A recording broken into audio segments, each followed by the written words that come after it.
During the 1300s to the 1600s, a phenomenon occurred in Europe, known as the Renaissance.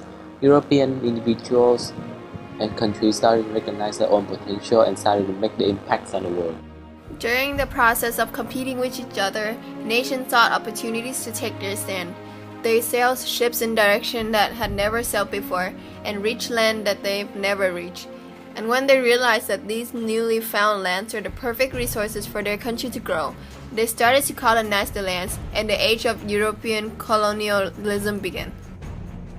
Britain, one of Europe's strongest powers, also participated in this new trend and colonized many parts of the world, including India. However, a nation never belonged to another nation.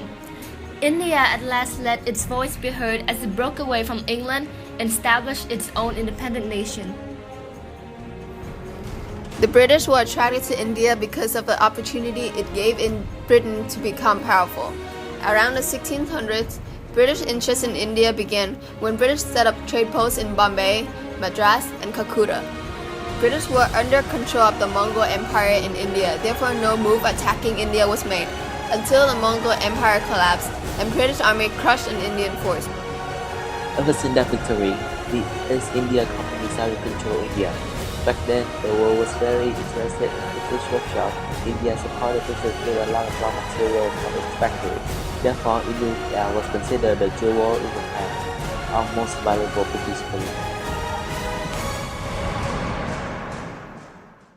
When wars around the world happened and the resource industry stopped producing goods, British would take the opportunity and boost the production of that product, earning more profits. India provided British with crops such as tea, indigo, coffee, cotton, jute, and opium. During the Crimean War in 1850, Russian jute and Scottish jute mills were cut. Therefore, British grew more crops in India and profited a lot more. In order to keep the chain going and keep earning its profits from its colony, Britain applied its special method of control over India, which is indirect control. British used law and education as its tool. British institutions would educate native Indians on how to be a British. Indian in blood and color, but English in taste, in opinion, in morals, and in intellect was the goal of the British to transform Indians into. British also established a law system to keep Indians under control. By establishing a law system, Britain was able to justly rule India. British assumed that with this law system, India would have order and stability for its society. A police system also brought into India enabled security for the people. Even though the colonization seemed to be beneficial to both sides, the native Indians also had suffered from a variety of negative effects. Railroads established by the British in India allowed India to connect its regions and enabled an easier transportation for goods and people. However, native Indians' self-sufficiency lost because British didn't allow Indians to establish their own industry and work their own business. Famine also occurred to the native Indians because food production slowed down, since British wanted to grow cash crops to earn more money for themselves instead of food crops. Traditional cultures of Indians also have to face the risk of being lost, since British missionaries and racists arrived at India. After being under the control of Britain and dealt with too many unfair treatments or famine seasons, Indians realized that this is not the life they want, and the idea for an independent country rose in natives' minds.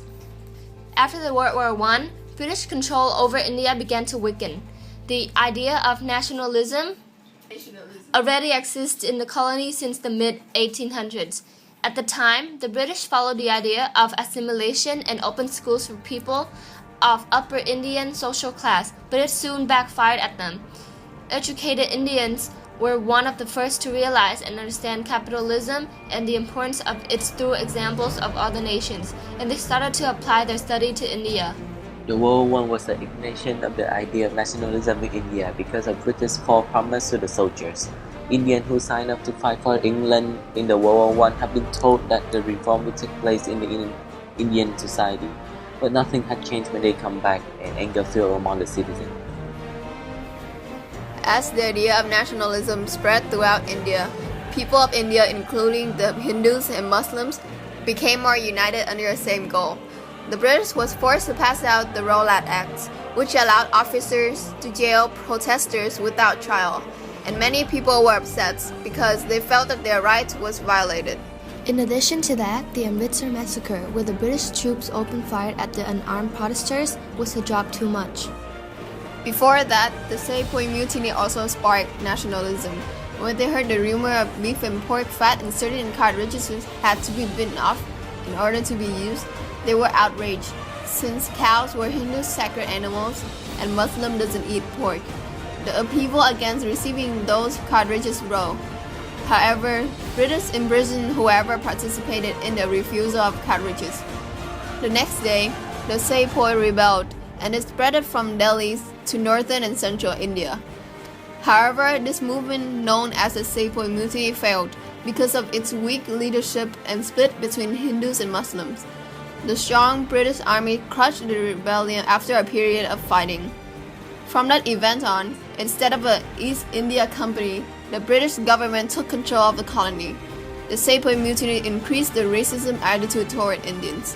One British commander-in-chief stated, "It is this consciousness of the inherent superiority of the European which has won for us India. However well-educated and clever a native may be, and however brave he may prove himself, I believe that no rank we can bestow on him would cause him to be considered an equal of the British officer." This eventually led to the idea of nationalism in India. As racism, economic problems, and the risk of losing traditional cultures increased, Indians started to rise and fight for their independence. One of the most important figures of the period was Mohandas K. Gandhi, the leader of the resistance. In 1915, Gandhi returned from South Africa back to India. His idea of protesting was peaceful and based on a variety of religions. Gandhi and his followers created public refusal to British unfair laws. They also boycotted some British goods and started striking. One of the important tipping points of the protest for nationalism was the Salt March, where thousands of Indians followed Gandhi to journey to the coast and make their own salt. It was an act of boycotting the dominance of salt production of the British. The march was blocked by British soldiers who cold-heartedly whacked at the protesters, whom unwilling to protect themselves or fight back. The incident caused the world to recognize the independent movement and Gandhi and his followers, which led to later success acquiring independence. When World War II ended, Britain found itself in great debt. It can no longer support far distant colonies, therefore had to hand over power to India. However, now that the position for power is once again back to the Indians' hands, the question is that whether Muslims or Hindus should claim control. Before, India was united under one powerful force, but now that the force that keeps India together is gone, Hindus and Muslims began to fight. India was separated due to the disagreement between Hindus and Muslims. The vast majority of Indian land was for the Hindus, and today's Pakistan was the Muslim region. As the displacement and moving of people from two different groups occurred, violence among the two groups happened. Bloodshed and fighting occurred for a long time. The two groups also violently fought for the northern region of India called Kashmir. Even though the ruler is a Hindu, the population of that region was mostly Muslims. India and Pakistan fought for that region for over a long period of time, and they continue to fight today. India and Pakistan, after the partition, now have their own governments and established their own political system. Britain colonized India because of all the profits and benefits it can extract from India. Its colonization of India changed India's course of history forever, as Britain handed over power for the native Indians again due to a series of reasons and forces. Political turmoil arose, which eventually led to the partition of India. In a way, the revolution was successful because Indians were able to regain control of the nation. Colonization left a big impact on society of India, both positively and negatively. British has brought in many new ideas and technology to India, but they also took a lot of its goods and lives of the people.